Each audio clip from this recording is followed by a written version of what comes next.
Hello friends, my name is Ravinder Singh and I welcome you all my YouTube channel. तो आज हम इस video में बात करने वाले हैं कि जब हम करंट अफेयर्स पढ़ते हैं तो वो कौन सी चीज़ें हैं जो हमें अपने दिमाग में रखनी है जब हम कोई स्पेसिफिक करंट अफेयर्स पढ़ रहे हैं।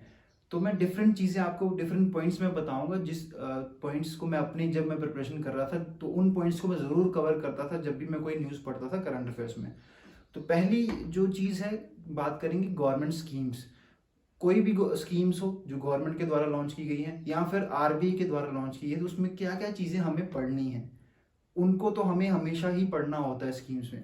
फर्स्ट चीज़ है कि इनिशियल पॉइंट क्या है स्कीम का, मतलब वो कब लॉन्च की गई और किस प्लेस से लॉन्च की, अगर वो इम्पोर्टेंट है बहुत तो, है ना। तो इनिशियल पॉइंट पता होना चाहिए और लास्ट एक्सटेंड हुई है कि नहीं। बहुत बहुत बार क्वेश्चंस आए हैं कि एक्सटेंशन हुई है कि स्कीम में कि नहीं। तो क्वेश्चंस मैं आपको साथ साथ में लगाते रहूंगा इस वीडियो में, ताकि आपको पता चल जाए कि प्रीवियस ईयर ऐसे क्वेश्चंस पूछे गए थे। तो आप देख पा रहे होंगे कि जो स्वनिधि स्कीम थी उसकी एक्सटेंशन डेट पूछी गई थी कि वो कब तक एक्सटेंड हुई है ना। तो पहला ये हो गया पॉइंट इसमें। अब दूसरा पॉइंट ये रहता है कि जो जो शॉर्ट फॉर्म होती हैं स्कीम्स की, कई स्कीम्स जो होती हैं वो शॉर्ट फॉर्म में दी रहती हैं। फॉर एग्जांपल स्वनिधि जो है, तो इसकी फुल फॉर्म क्या है। क्वेश्चंस ऐसे बन जाते हैं कि जो ये स्कीम है इसमें ए क्या डिनोट करता है या फिर ए क्या है उसका। तो ये समझ आपको रखनी पड़ेगी जब भी आप करंट अफेयर्स प्रिपेयर कर रहे हैं। तो ये दो पॉइंट हो गए। तीसरा पॉइंट है कि वो कौन सी मिनिस्ट्री के द्वारा लॉन्च की गई है या फिर नोडल एजेंसी क्या है। आप देख पा रहे होंगे एक क्वेश्चन आया था प्रीवियस एग्जाम में कि सौभाग्य स्कीम है उसकी नोडल एजेंसी कौन सी है। तो इस ढंग से क्वेश्चंस आते हैं। फिर फोर्थ वाला जो इसके बाद का पॉइंट वो आता है कि अलोकेशन कितनी की गई है, कि कितना अमाउंट उसमें अलोकेट किया गया है, वो भी बहुत इंपॉर्टेंट बन जाता है ना। और इसके बाद एक और चीज आती है स्कीम्स में कि एलिजिबिलिटी क्राइटेरिया क्या है। बहुत सारी जो सोशल स्कीम्स होती हैं उसमें एलिजिबिलिटी क्राइटेरिया के ऊपर पूछ लेते हैं क्वेश्चन कि इसकी जो मैक्सिमम एज लिमिट है वो कितनी है ना। तो इस ढंग से आपको प्रिपेयर करने हैं। ये एटलीस्ट पॉइंट्स आप जरूर कवर करें कोई भी अगर आप स्कीम कर रहे हैं तो, है ना। तो ये स्कीम्स के रिलेटेड हो गया। अब जो सेकेंड टॉपिक है वो आता है फेमस पर्सनैलिटीज। अब फेमस पर्सनैलिटीज के अंदर बहुत सारी चीजें आती हैं। फर्स्ट ऑफ ऑल बात करते हैं प्राइम मिनिस्टर। जो प्राइम मिनिस्टर्स होते हैं डिफरेंट कंट्रीज के, वो कैसे क्वेश्चंस पूछे जाते हैं। हमें पता है कि जैसे प्रीवियस ईयर जो शिंजो आबे थे, जापान के जो प्राइम मिनिस्टर थे, उनका असैसिनेशन हुआ। तो सबको पता है कि वो जापान के प्राइम मिनिस्टर थे। क्वेश्चन कैसे बना, आप देख पा रहे होंगे कि क्वेश्चन पूछा गया कि वो फर्स्ट टाइम प्राइम मिनिस्टर कब बने थे। तो इस ढंग से भी हमें प्रिपेयर करना है। अगर आपके करंट अफेयर्स में किसी की अपॉइंटमेंट होती है, उसमें दिया गया, उसमें ये नहीं दिया गया कि जो कि उसकी वो फर्स्ट टाइम कब बने थे, तो आपको नोट डाउन करना है। मतलब ये चीज़ें आपको हमेशा याद रखनी है जब भी आप करंट अफेयर्स प्रिपेयर कर रहे हैं। इसके बाद मैं बात करूंगा कि हाँ, वो कौन से नंबर के प्राइम मिनिस्टर हैं। तो रिसेंटली क्वेश्चन आया था, ऋषि सुनाक जो है यूके के प्राइम मिनिस्टर बने हैं, वो कौन से नंबर के हैं, 57th प्राइम मिनिस्टर हैं। तो इस ढंग से क्वेश्चंस आते हैं जब भी फेमस पर्सनैलिटी प्राइम मिनिस्टर के क्वेश्चन आते हैं। तो ये पॉइंट आपको जरूर कवर करने हैं। बाकी तो करंट अफेयर पढ़ना ही है, पर ये पॉइंट पे ज्यादा ध्यान देना है। अभी फेमस पर्सनैलिटीज के अंदर ही हम बात करते हैं ऑबिचुरीज में। जब अगर कोई भी पर्सन है जो कि जिसकी डेथ हो चुकी है, उसके ऊपर क्वेश्चन कैसे आएगा। तो क्वेश्चन ये ज्यादातर ये देखा गया है कि क्वेश्चन आते हैं कि वो कौन सी फील्ड से रिलेटेड है। अगर उन्होंने बहुत कोई काम अच्छा अचीवमेंट रखी हुई है अपनी किसी फील्ड में, तो आप देख सकते हैं क्वेश्चन जिसमें उन्होंने पूछा था कि वो जो पर्सन है वो किस फील्ड से एसोसिएटेड है। तो जब भी आप ऑबिचुरी पढ़ें तो वो उनकी फील्ड जरूर आप पढ़ लें।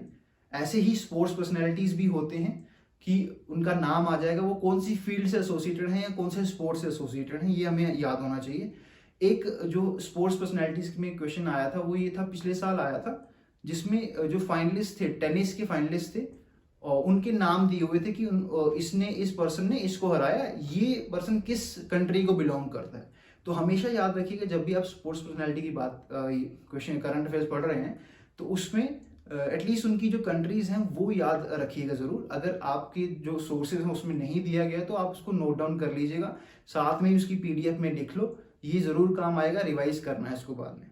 अब जो नेक्स्ट चीज है वो हम बात करेंगे, जो रिपोर्ट्स होती हैं, रिपोर्ट्स एंड इंडेक्सेस होती हैं जो इंटरनेशनल वाले, उसमें क्या चीज हमें इंपॉर्टेंट याद रखनी है। फर्स्ट कि वो कौन से इंस्टीट्यूशन ने दिया है, ये चीज इंपॉर्टेंट है। दूसरा इंपॉर्टेंट चीज क्या है कि जो टॉप 5 पोजीशन पे हैं वो नाम याद रखने होते हैं, प्लस इंडिया की जो पोजीशन है वो याद रखनी है, इस साल की भी और प्रीवियस ईयर की भी, क्योंकि कई बार क्वेश्चन पूछ लिया जाता है कि इस साल तो इंडिया का ये रैंक आया, पिछले साल कितना था या फिर कितने रैंक से इंप्रूव हुआ है। तो ये दो चीजें याद रखनी है। तीसरा है कि बॉटम 3 कंट्रीज हमेशा याद रखनी है। कई बार क्वेश्चन बन जाएगा ऐसा, और बनता था पहले, है ना, तो ऐसे क्वेश्चन बन जाते हैं। तो ये चीज़ों के तो ध्यान हमें रखना ही रखना है। फिर जो नेशनल इंडेक्सेस होते हैं उनमें भी आपको ऐसे ही याद करना है, टॉप 3 या टॉप 4 कंट्री जो स्टेट्स हैं वो याद रखनी ही रखनी है ना। और जो नेशनल इंडेक्सेस होते हैं कई बार उनको ना अलग अलग कैटेगरी में डिवाइड किया जाता है, जैसे एस्पायरिंग है ना, आउटस्टैंडिंग है। तो ये जरूर रखना कि ये जरूर नोट डाउन करना कि कितने पॉइंट से लेके कितने पॉइंट तक एस्पायरिंग में आता है या फिर आउटस्टैंडिंग परफॉर्मेंस में आता है, ये कई बार पूछा जाता है।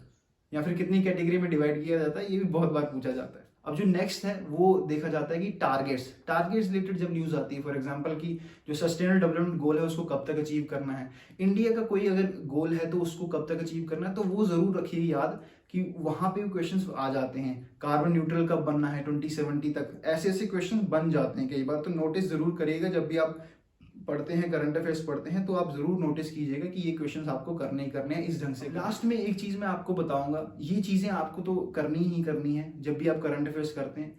एक चीज मैं बताना चाहूंगा कि ये कुछ पार्ट है, कुछ एस्पेक्ट है करंट अफेयर्स का जो आप करेंगे। और भी करंट अफेयर्स होते हैं वो आपको इसी टेक्निक से करने हैं कि उसको देखना है कि क्या इसमें पूछा जा सकता है।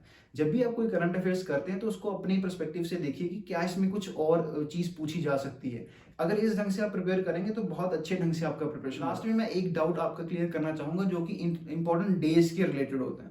कई कैंडिडेट्स कहते हैं कि सर डेज तो बहुत हो जाते हैं, तो कैसे याद करें, तो बहुत मुश्किल हो जाता है, कन्फ्यूजन हो जाती है। तो मैं आपको एक सजेशन सिंपल सी दूंगा, जो तो कैंडिडेट्स कर पाते हैं डेज वो तो करिए, जो अगर नहीं कर पाते हैं तो वो रहने दीजिए, स्किप कर सकते हैं। क्योंकि अगर आप प्रीवियस ईयर क्वेश्चंस देखेंगे, प्रीवियस जितने भी एग्जाम्स हैं उनके क्वेश्चंस देखिए, आपको ये पता लगेगा कि ज्यादा क्वेश्चंस नहीं बनते हैं, ज्यादा से ज्यादा एक क्वेश्चन ही आया है। तो आप एक क्वेश्चन को स्किप कर सकते हैं क्योंकि अदर क्वेश्चंस भी हैं जहां पे आप अच्छा स्कोर कर सकते हैं। तो जो मैंने आपको पॉइंट्स बताए हैं, अगर आप इनको जरूर नोट डाउन कीजिएगा और इस ढंग से प्रिपेयर कीजिएगा करंट अफेयर्स का, है ना। तो करंट अफेयर्स आपको इसी ढंग से प्रिपेयर करना है, रिवाइज जरूर करना है, रिवीजन इज द की, हर बारी मैं यही बोलता हूँ। और आप इसी ढंग से प्रिपेयर करते रहिए, मैं नई नई वीडियो जरूर लेके आऊंगा जो आपकी प्रिपरेशन में आपको हेल्प करेगी, और आपकी अल्टीमेटली जो प्रिपरेशन होगी बहुत अच्छे ढंग से हो जाएगी, और जल्दी आप सबकी ये एग्जाम क्लियर हो जाएंगे। Thank you.